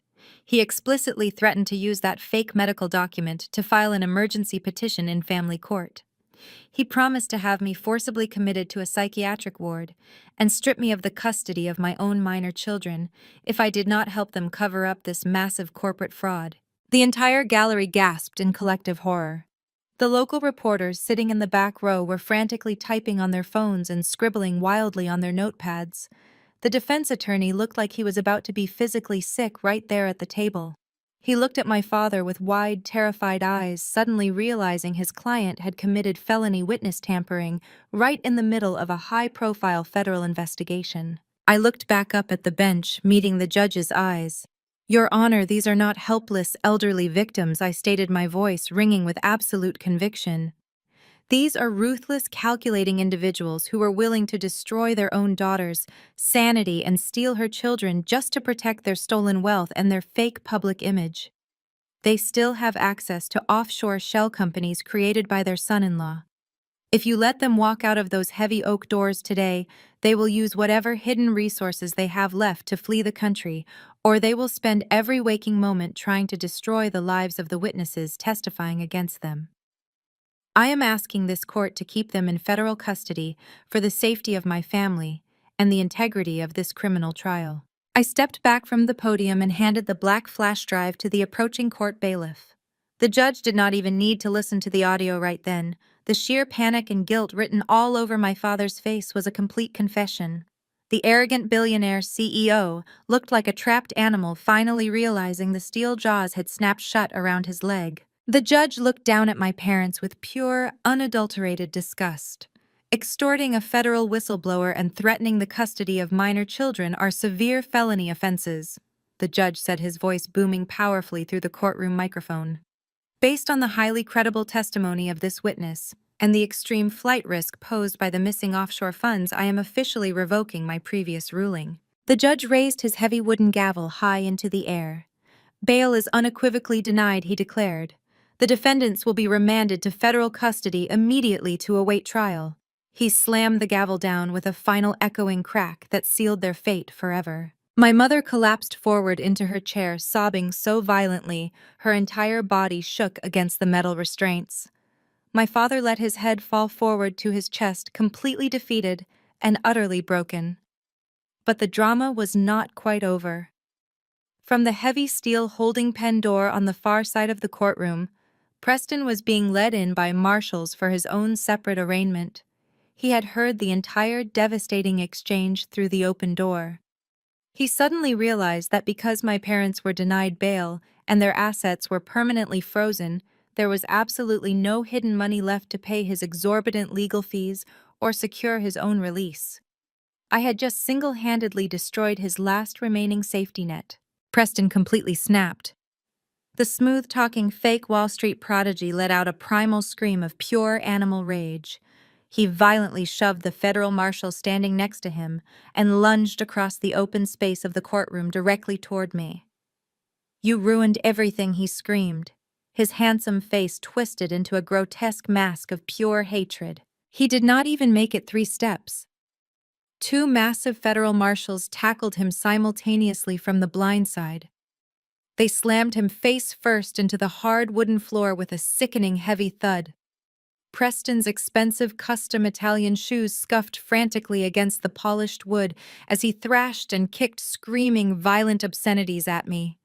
A third marshal dropped his heavy knee squarely onto Preston's upper back, pinning him flat against the ground, while they yanked his arms upward and locked heavy steel cuffs tightly around his wrists. I stood perfectly still, watching the man who tried to ruin my life eat the dirt off a courtroom floor. The gallery was in an absolute uproar, with people shouting and cameras flashing through the small door windows. The judge was hammering his gavel relentlessly, demanding order in his court. It was the absolute ultimate humiliation for the villains who thought they were untouchable. I slowly turned my back on all of them, linked my arm tightly through Desmond's, and walked proudly down the center aisle toward the heavy oak doors, leaving my toxic family to rot in the chains they had forged for themselves. Desmond and I walked out of the federal courthouse into the blinding Atlanta sun. The heavy oak doors slammed shut behind us, sealing the fate of the people who used to be my parents. We did not look back. The media circus was already waiting at the bottom of the marble steps, but Desmond guided me through the crowd of reporters to our car. Over the next several months, the collapse of Crestview Logistics became a national obsession. It was the perfect scandal for the 24-hour news cycle. Every night, financial analysts and legal experts dissected the massive $15 million fraud on primetime television. True crime podcasts and investigative documentaries raced to uncover every dirty detail of Preston's past. They revealed how easily he had infiltrated our family by simply wearing the right suits and using the right corporate buzzwords. My mother's extreme vanity became the centerpiece of the media frenzy. Federal prosecutors released the itemized lists of her spending habits to the press. The public was absolutely disgusted to learn she bought imported silk rugs and custom diamond necklaces just days after the company failed to pay its blue-collar trucking vendors. Hard-working men and women who had driven for the company for decades gave tearful interviews on the local news, explaining how they lost their homes because my parents refused to pay their invoices. Her pristine high society reputation was completely shredded. She was no longer the untouchable queen of Atlanta. She was just a greedy, out-of-touch woman who stole from working-class families to fund her endless delusions. My father fared no better in the court of public opinion. His stubborn ignorance and blind worship of Preston were dragged through the mud on every major business network. Financial commentators mocked his total lack of oversight. They ran entire segments on how Jerome handed a multi-million-dollar empire to a wanted fugitive while firing his own highly qualified black daughter simply because she dared to look at the math. His legacy as a pioneer of black excellence was completely erased. He was remembered only as a foolish, arrogant man who let his own empire be stolen from right under his nose because he was too proud to admit he needed help. The asset seizures happened quickly and brutally. The predatory shadow bank wasted no time executing the default clauses on the fraudulent loans. Local news helicopters captured aerial footage of the massive repo trucks backing up to the sweeping driveway of my parents' luxury mansion in Buckhead. Movers hauled out the custom velvet furniture, the grand piano, and the ridiculous oil portraits my parents had commissioned of themselves. The beautiful vacation home in Hilton Head was auctioned off to the highest bidder in a matter of days. The fleet of luxury vehicles was impounded by the state. Even Chantel faced the brutal reality of the collapse. Her designer wardrobe and luxury SUV were repossessed by the federal government because they were purchased with stolen funds. She tried to reach out to her wealthy friends and the elite social circles she used to dominate, but her calls were completely ignored. Nobody wanted to be associated with a convicted fraudster's wife who had turned state witness against her own parents. The golden child was left totally stranded in a cheap rental apartment, working a minimum wage job as a receptionist, just to afford her own groceries while she waited for the criminal trials to begin. One rainy Tuesday afternoon, I was driving back from a meeting downtown. Without consciously planning it, I found myself turning down the wide avenue that led to the old corporate headquarters. I pulled over to the curb and put the car in park. The building that used to represent my family's immense power and wealth was completely abandoned. The heavy glass doors were chained shut with thick padlocks. Weeds were already growing through the cracks in the manicured front lawn. But what caught my attention was the massive industrial crane parked directly in front of the building. A crew of workers in bright yellow safety vests was suspended in a metal basket high above the ground. I rolled my window down and listened to the harsh grinding sound of heavy power tools cutting through solid steel. They were dismantling the massive gold-plated Crestview Logistics logo that had hung proudly over the main entrance for 20 years. I watched as the workers attached thick iron chains to the giant letter C and signaled the crane operator. The heavy diesel engine roared, and the golden letter was violently ripped away from the brick facade, leaving a dirty, unpainted scar behind. One by one, the letters were torn down and dropped unceremoniously into the back of a rusty dump truck. The empire had officially turned to dust. I rolled my window up and drove away. I did not feel sad. I did not shed a single tear for the legacy that was destroyed. I felt an overwhelming sense of profound closure. The toxic foundation had to be completely demolished before I could truly be free. I pulled into the driveway of my own home where things were quiet and safe. Desmond was already home from work, his car parked in the garage. I walked through the front door and dropped my keys into the ceramic bowl in the hallway. I took a deep breath, enjoying the peace of the life we had built together, without their constant shadow hanging over us. I walked into the kitchen to pour myself a glass of water, but I stopped dead in my tracks. Sitting perfectly centered on the marble kitchen island was a large, thick envelope made of heavy parchment paper. It had been sent via certified federal mail. I stepped closer and stared at the return address printed clearly in the top left corner. It bore the unmistakable official golden crest of the United States Securities and Exchange Commission. I stood perfectly still in my kitchen staring down at the golden crest of the Securities and Exchange Commission. My fingers hovered over the thick parchment paper, but before I tore it open, my mind drifted back to the events of the previous week. It had been official sentencing day down at the federal courthouse, the grand finale of the nightmare my family had built. Preston stood before the judge wearing a wrinkled beige prison uniform instead of his custom-tailored Italian suits. His arrogant smirk was completely gone, replaced by the pale, hollow look of a man who finally realized his silver tongue could no longer save him. The federal judge did not show an ounce of mercy for the fake Wall Street prodigy. He read through the massive list of fraud and embezzlement charges with absolute disgust. He looked directly at the gallery where dozens of ruined logistics vendors sat weeping over their lost livelihoods. He sentenced Preston to 15 years in a maximum security federal penitentiary without the possibility of early parole. Preston actually began to weep as the marshals grabbed his arms and dragged him out of the courtroom. He begged the judge for a lighter sentence, claiming he was manipulated by corporate pressure, but the judge simply struck his gavel and ignored him. There would be no luxury country club prison for him. He was going to spend the next decade and a half locked in a concrete box, stripped of the white privilege he had weaponized against my family. Then it was my parents' turn to face the music. Because my sister Chantel had testified against them and the remaining corporate assets had been successfully seized, the judge offered them a fraction of leniency due to my father's failing health. He spared them from dying in a federal prison cell, but the punishment he handed down was its own kind of life sentence.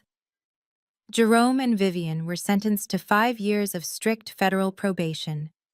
The judge formally ordered the total liquidation of their corporate pensions and their private retirement accounts to pay restitution to the defrauded workers.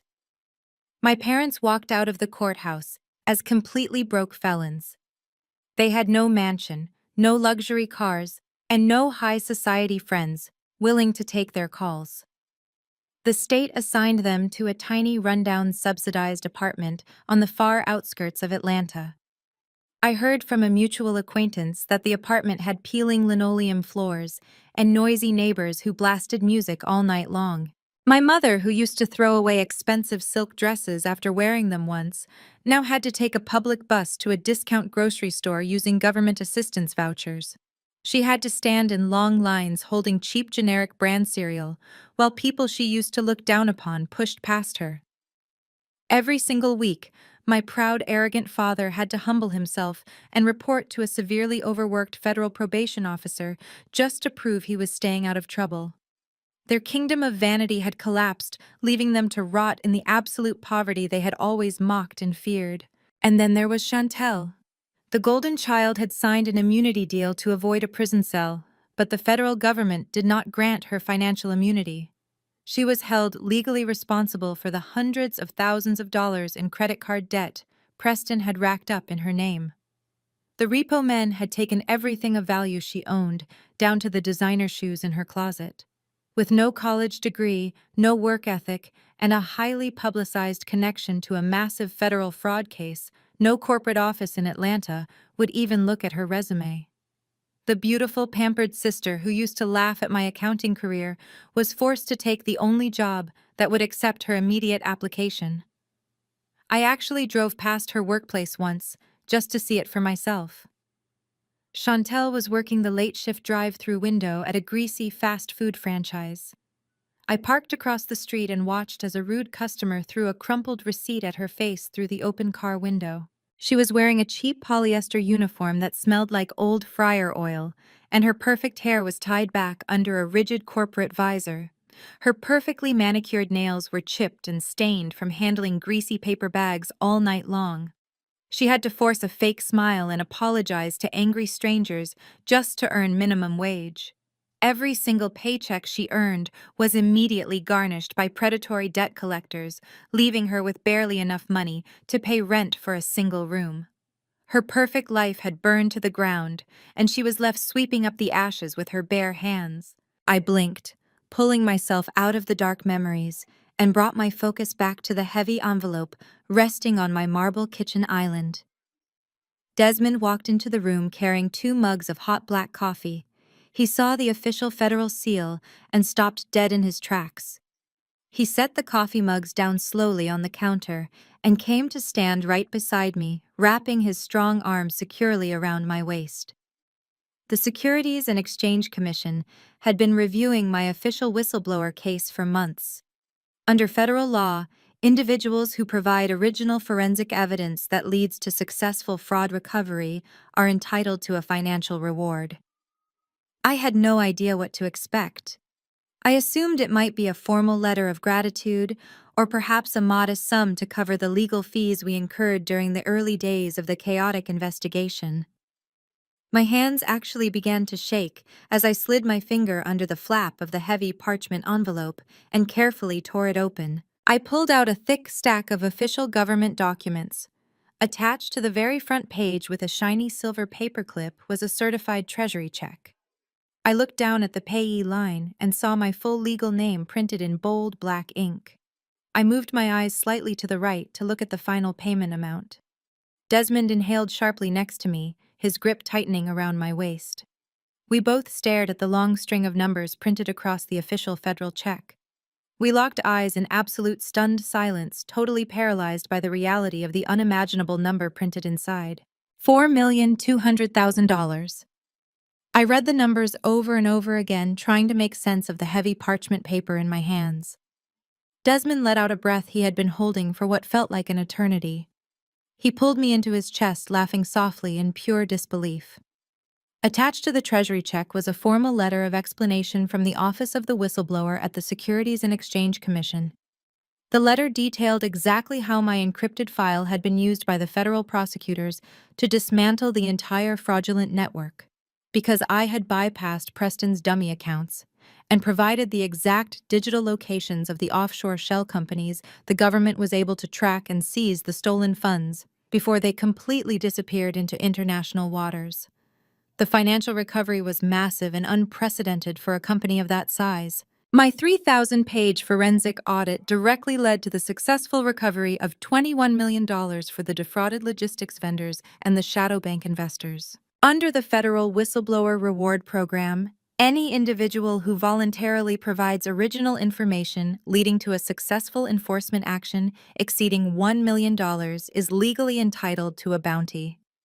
The government pays these bounties directly out of the monetary sanctions collected from the fraudsters, so it does not cost the taxpayers a single dime.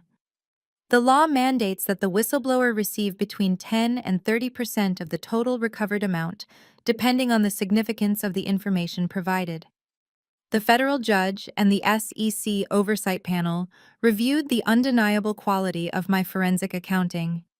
They noted that without my direct intervention, Preston would have successfully fled the country, and the funds would have been lost forever.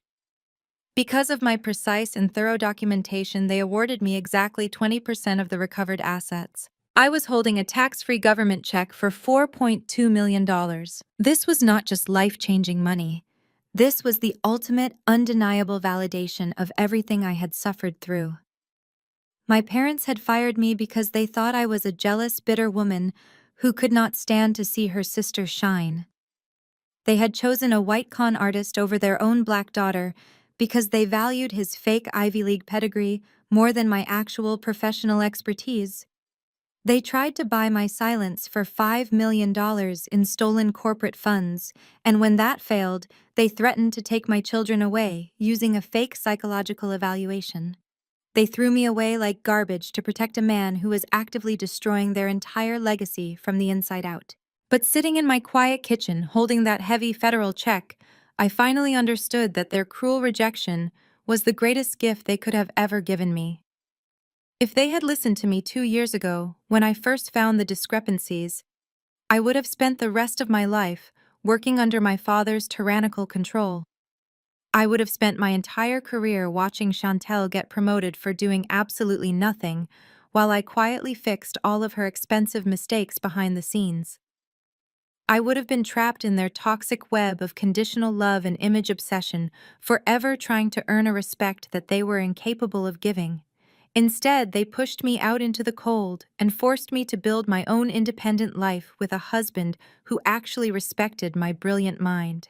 And now the federal government was literally paying me millions of dollars to expose the very people who thought I was completely worthless. I walked over to the kitchen sink and leaned against the cold marble counter. The sheer magnitude of the victory washed over me in waves.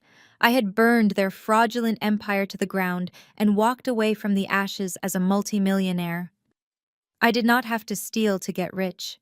I did not have to forge federal signatures or lie to innocent investors to build my wealth.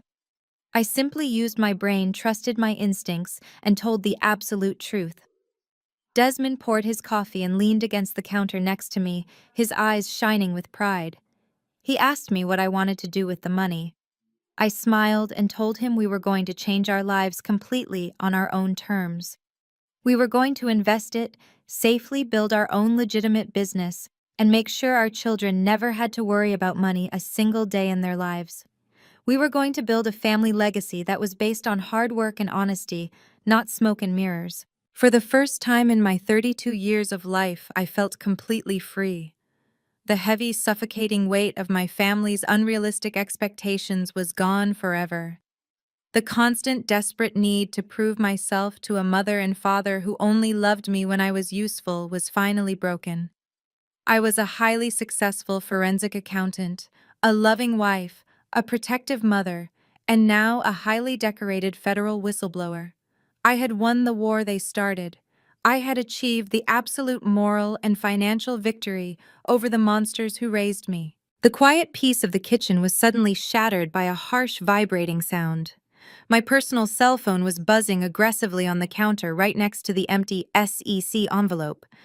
I had changed my phone number during the trial to avoid the constant harassment from my extended family, but a few distant relatives still had a way to reach me. I reached over and picked up the phone. The bright screen illuminated my face in the dim kitchen light. It was a text message from an unknown number, but I recognized the frantic, dramatic tone of the writing immediately. It was a message from Vivian. My mother was reaching out to me for the first time since the day she was forced to move into the subsidized housing projects. She was not texting to apologize for her horrific actions. She was not texting to congratulate me on surviving the nightmare she helped create, or to ask how her grandchildren were doing. The long text message was filled with desperate typos and frantic, pathetic pleas for mercy. Octavia, please help us. The text read, "Your father is sick and his heart medication costs too much. We do not have any money left for food this week. The state apartment is freezing cold and we just got a final disconnection notice from the power company. They are turning the lights off tomorrow morning. Please, baby. I know you are angry, but we are still your parents. You cannot let us freeze in the dark. Please just send us $200 to keep the electricity on. We have absolutely nothing left." I stared at the glowing screen of my phone, reading my mother's desperate words over and over again. Please, baby, I know you are angry, but we are still your parents. You cannot let us freeze in the dark. Just $200. For a fleeting fraction of a second, the old conditioning flared up inside my chest. The deeply ingrained daughterly guilt that they had programmed into my brain since childhood whispered that I should just send the money. It was only $200. I was holding a federal treasury check for over $4 million in my other hand. I could afford to keep their lights on without even noticing the expense. But then I looked up at Desmond standing beside me in our quiet kitchen. I looked around the safe, warm house we had bought with our own hard-earned money.